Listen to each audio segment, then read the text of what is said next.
Good evening, people.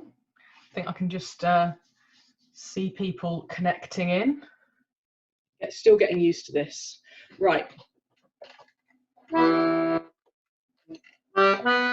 Right, just nice and steady. I'll count this in. 1, 2, 3, 4.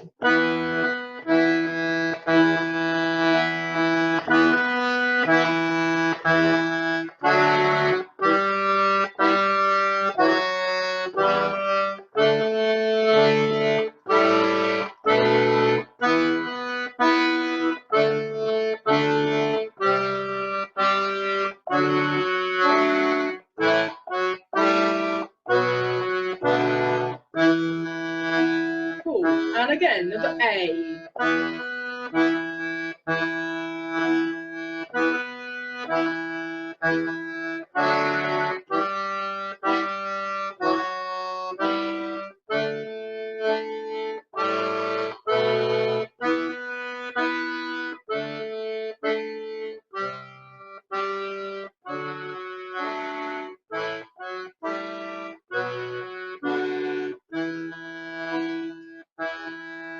B.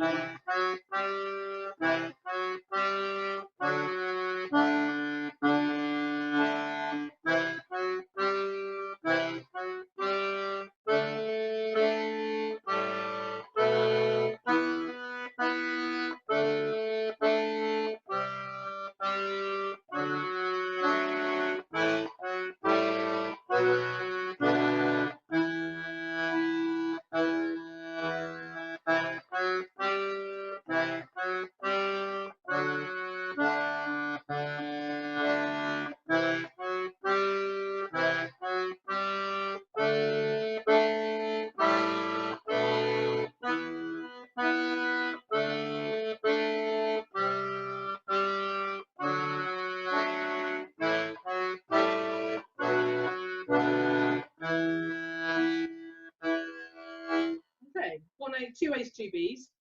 Nice and slow. That might be a bit slower than what you're used to. Most people, when I sort of play things that slowly and ask them to join in, they're like really freaked out. It's like, oh, I don't do that. I can't play it slowly. It just completely disappears. If that's something that you experience, it's a really good part of your practice to play things super slow. We should all be able to play things really slowly. It's always the impetus to play faster, but playing slowly really is the real goal. So let's just kind of take it up a slight notch, maybe a bit more of an athletic pace. Maybe some of you will find it a little bit easier this way. Again, still warming up, but we're just trying to think about the tune in different ways, which is going to set us up for what we're doing next. So 1, 2, 3, 4.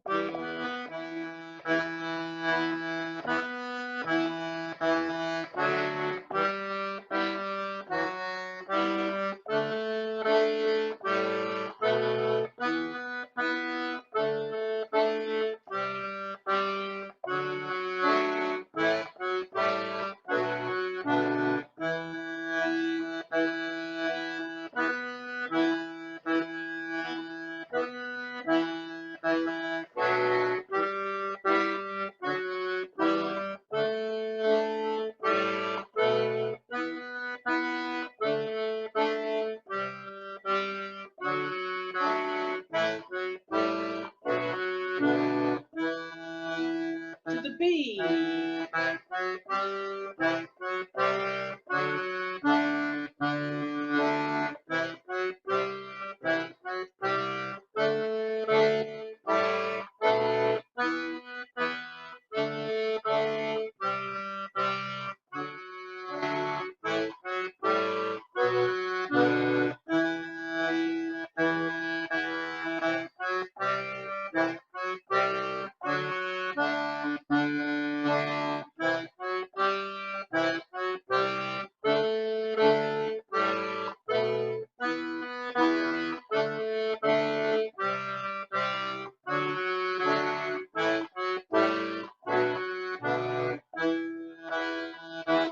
Cool. Do you know what's really awesome is seeing at the top of my screen a whole line of people joining in. I can't hear you, but I can see that there's something happening. So that's really great. Okay, so what we're going to try now, my first stage of doing something different, making something more interesting, is to switch it up and make your brain and your fingers really focus hard on something that you know. And this is going to be a test of what you know, what you think you know. So we play this tune and our brain is like, yeah, I recognize that, and it probably switches off, it stops concentrating. So what we're going to do is switch that back on by playing everything really staccato, which is a posh Italian word for short, sharp notes. So let me just demonstrate what I mean by that, and then we'll have a little go. So I want you to play every single note like this.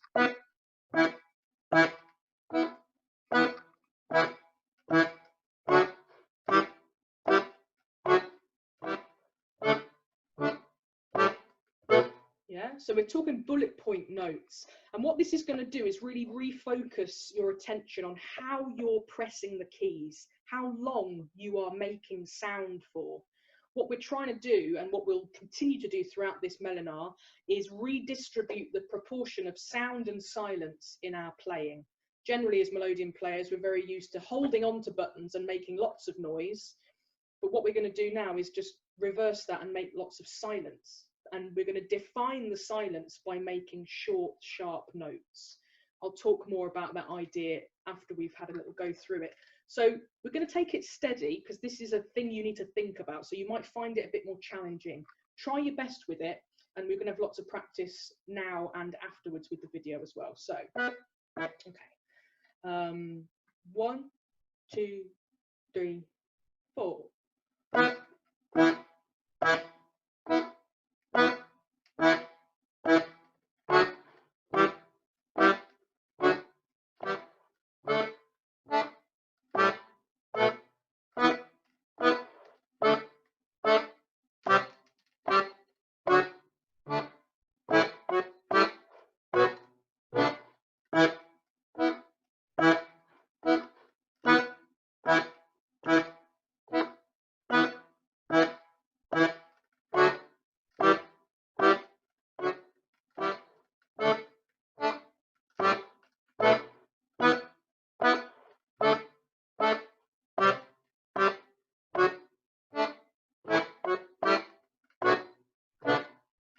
To the B.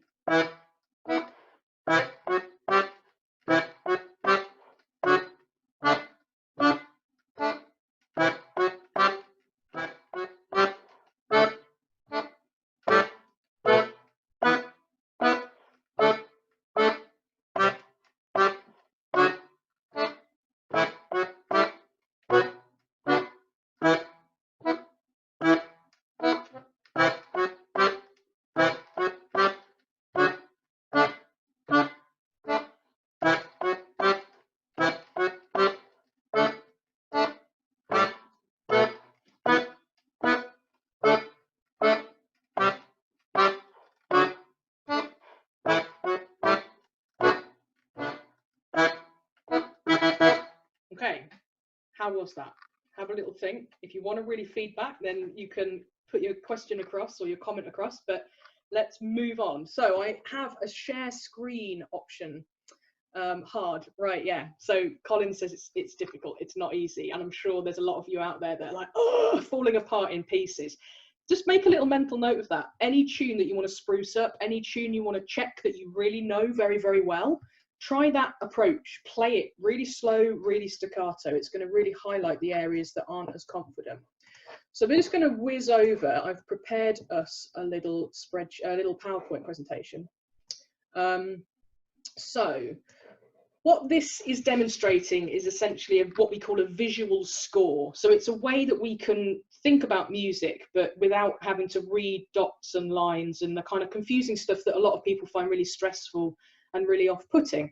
If you do understand the basics of music, then that's going to help you here, but I don't expect you to know that stuff. What I'm hoping is that these visual scores will help to get a point across that I usually just talk about.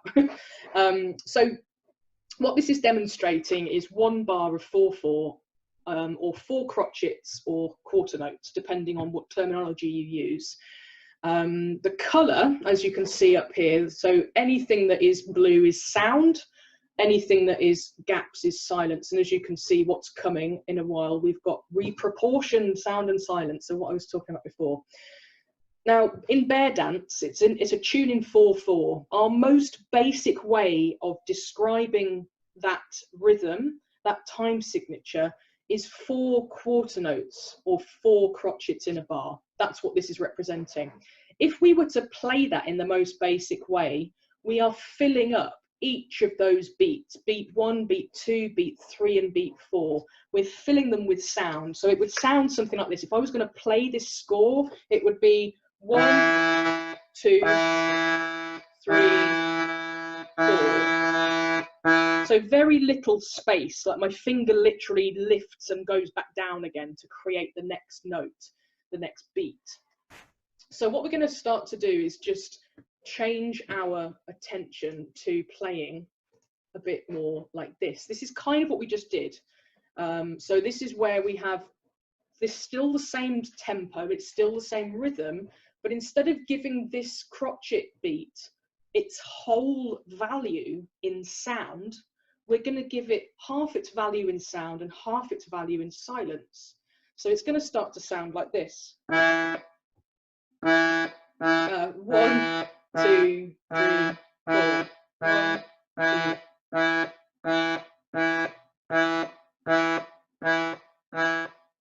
So there's some space in between. So the idea is that we've got half sound, half silence. That's kind of a general step for most beginners. I won't let them get away with just kind of holding on to all the notes. Everything becomes a dirge. So we want to try initially just to play with our fingers being lifted and thinking about the upward movement away from the keyboard.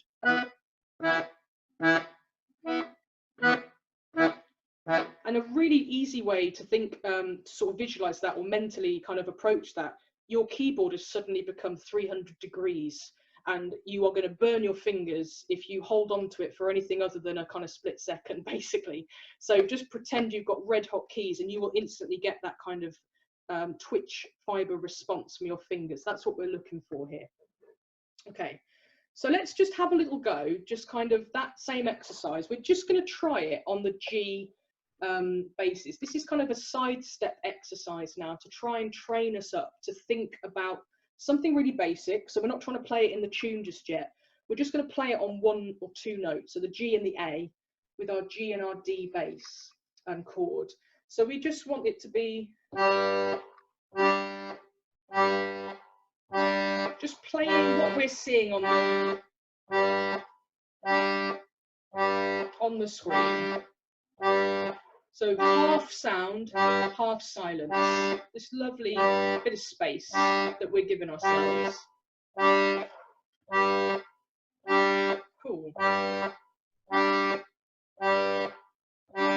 Okay, pretty easy, right? We can all do that. The next step is to reproportion the sound and silence unevenly across the bar. So this is what we're looking at here, is something that's pretty super sharp. You know, we've got a quarter of this whole beat, the value of that whole beat, a quarter of it is going to be sound, and the rest of it is going to be silence. So beat 1 and beat 3 are now going to be really short and really sharp, whereas beat 2 and beat 4 are going to be predominantly sound. So if I just demonstrate what that's going to be like, you're going to have a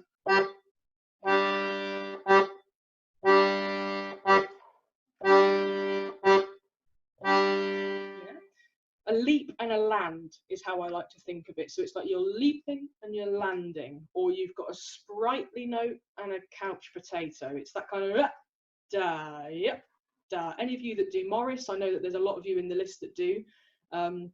It's that real kind of lift that you're trying to give to the dancers. This is what that rhythm is.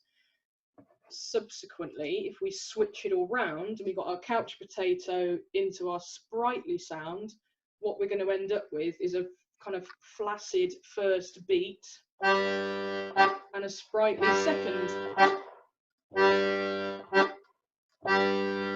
And we instantly sound like an umpire band from Germany. No offence to any Germans out there, but that's just what comes to mind for me.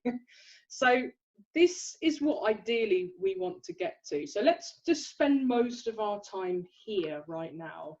So just taking G's and D's on our left hand, the bass is always going to go with beat 1, and it's always going to be short. So try and get that left hand to engage, again, with that red hot keyboard, something really stabby. The chord is going to be quite long, almost leading us and anticipating, kind of leading us right back into the bass. So you're going to get this real kind of feeling. So the chord is almost leading us right up until the bass. And 3 and 4 are being the same. So bass chord, bass chord. For our right hand, we're just going to play our G in exactly the same way. So I'm a 4th button start, wherever your G resides. Let's take 2 bars on the push, so 2 bars of G, and then it will be 2 bars A with our D chord on the pull.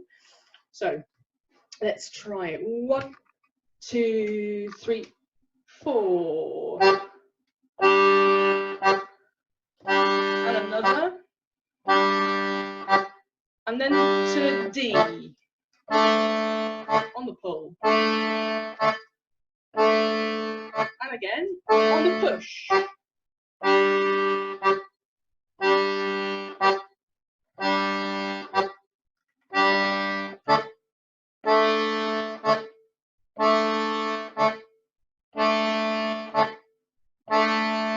Just one more.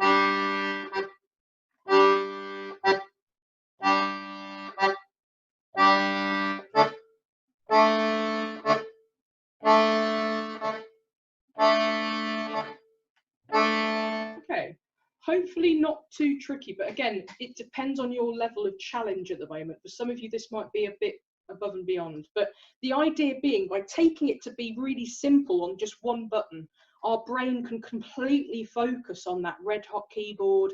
It can focus on the upward movement of the fingers, getting away from the button rather than coming down onto it, which is what is more natural. We're all quite used to going, grabbing onto notes.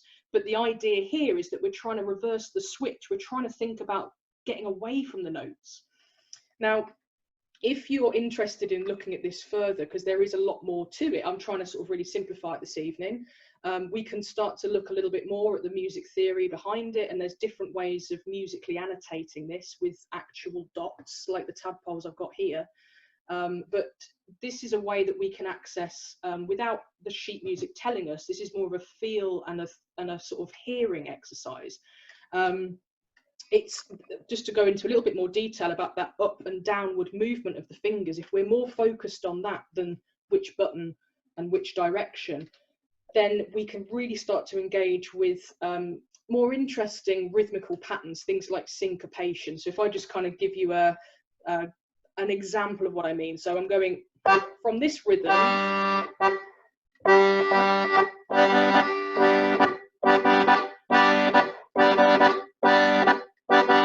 I'm getting all of that rhythm really through whether I'm emphasizing the downward motion or emphasizing the upward motion of my fingers.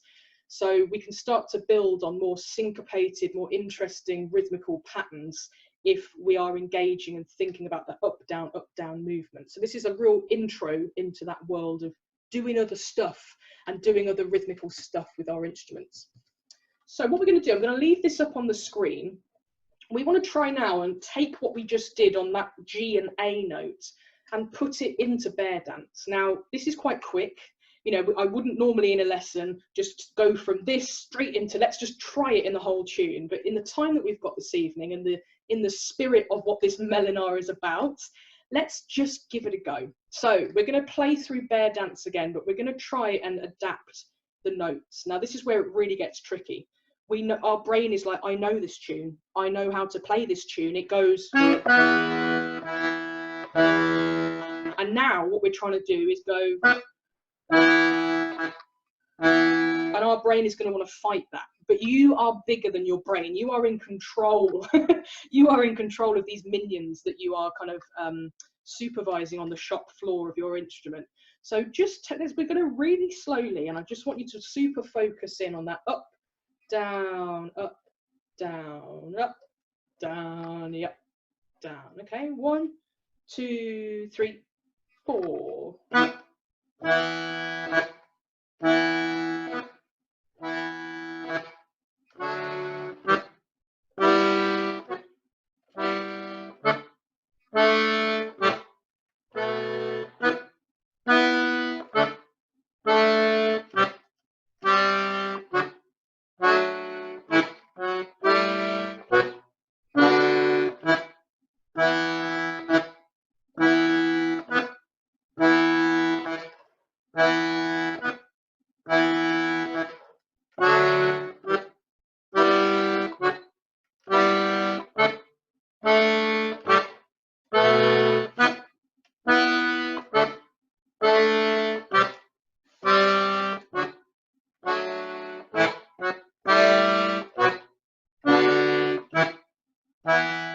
to the bee music.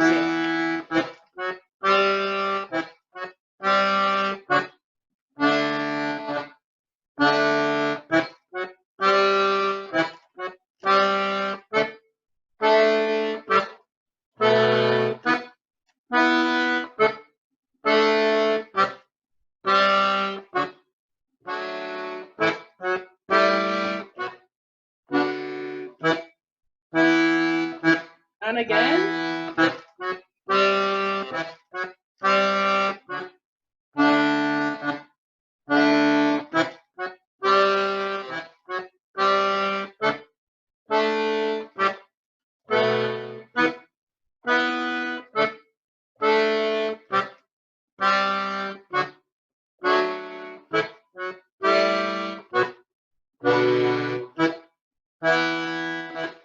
Cool. So that is essentially, that is what I wanted to get through this evening. Really kind of whistle-stop tour of lots of different ideas, but ideally what you want to be able to do is sit back and spend some time with each of those little mini exercises, and it gradually accumulates physical knowledge. I call it physical knowledge. Muscle memory is another term for it. It's a way of our brains switching off to like, oh, what am I doing? How am I doing it? Analysing all the way. And putting it into the back brain, letting that subconscious come through a little bit and just react to a sound that you're hearing, or react to a visual score, and just kind of try something a bit more creative that you don't have to think about so much. You kind of give the thinking over to your fingers. Once you've been able to do that with each stage and you've accumulated that physical knowledge, getting to this end stage that we just tried will be a lot easier. So if you've struggled with this, don't worry. Use this video to backtrack and kind of cut back in at different points and pick up.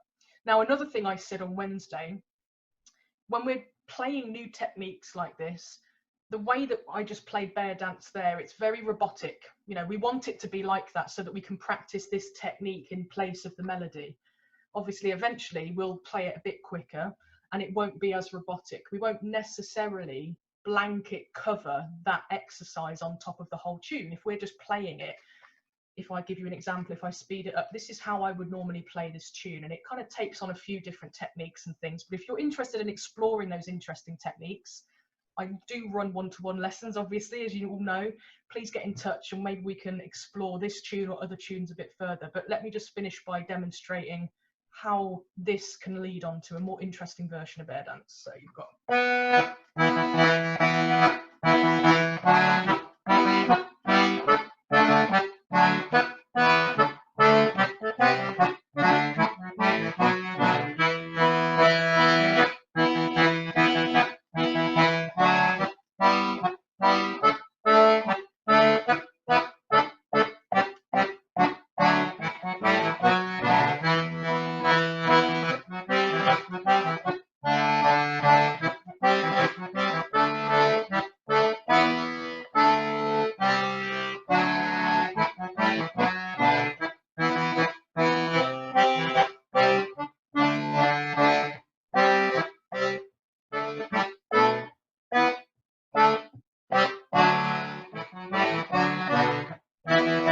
Yeah, so that idea of sound and silence and using it in different measures, essentially.